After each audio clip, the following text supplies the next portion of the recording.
Vamos a comenzar ahora el estudio de esta parte de la mecánica de los fluidos, la que estudia a estos fluidos en reposo.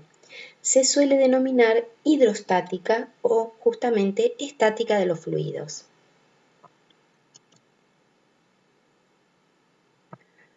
Para eso vamos a comenzar estudiando dos parámetros fundamentales al momento de querer estudiar, de querer caracterizar o describir a estos fluidos en reposo. Uno de esos parámetros fundamentales es el de presión. ¿Qué es presión? Una presión es una fuerza distribuida en un área.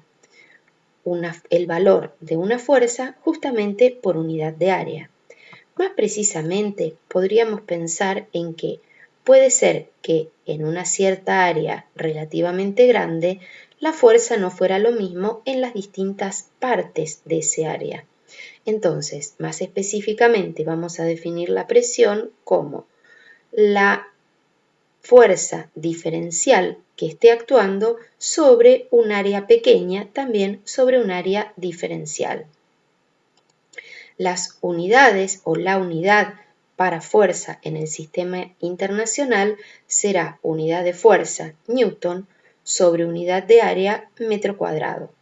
A este Newton por metro cuadrado se le da el nombre de Pascal y se abrevia con la P mayúscula y una A minúscula, mayúscula como toda unidad que deriva de un apellido.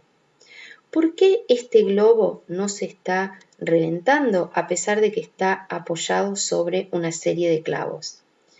Pensemos, si lo apoyáramos sobre un solo clavo, seguramente se rompería el material, el látex del que está construido este globo, porque la presión que ejercería la fuerza de la mano distribuida en el área correspondiente a un solo clavo sería muy alta. Pero notemos que está distribuido en la suma del área de todas las puntas de esos clavos. El área es entonces mayor. Al dividir por una cantidad mayor, la presión ejercida sobre este material es menor. Pensemos en este caso relacionado con las construcciones.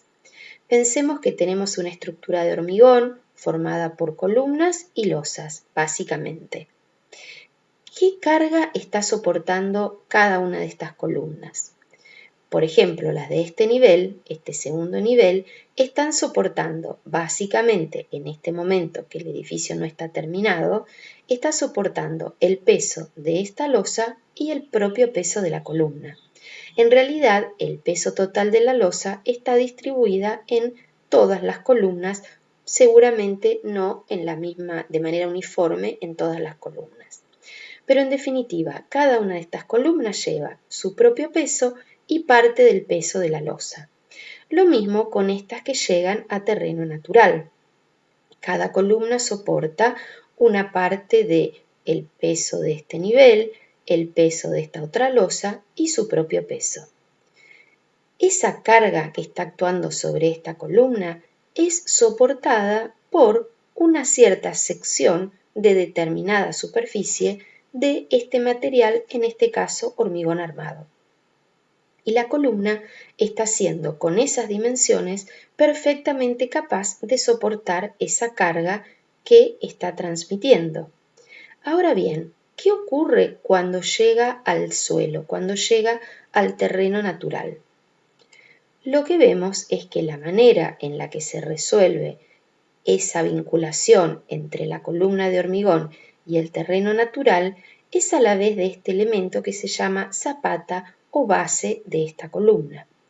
Notemos que en lo que consiste es en un cubo, un elemento también de hormigón armado, pero como notan, de mayor superficie. ¿Por qué es necesario instalar en el contacto entre la columna y el terreno natural una base de estas características? Si con esta superficie la columna soportaba perfectamente la carga que venía trayendo. Eso se debe a que la capacidad de resistencia del terreno natural es menor que la del hormigón.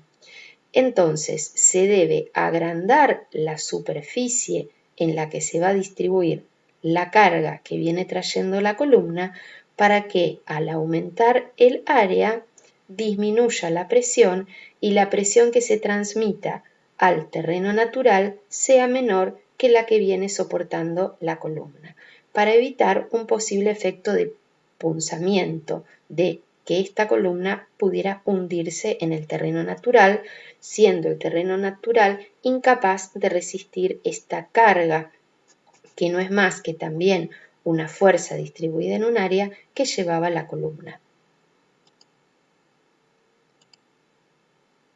Seguimos en otro video.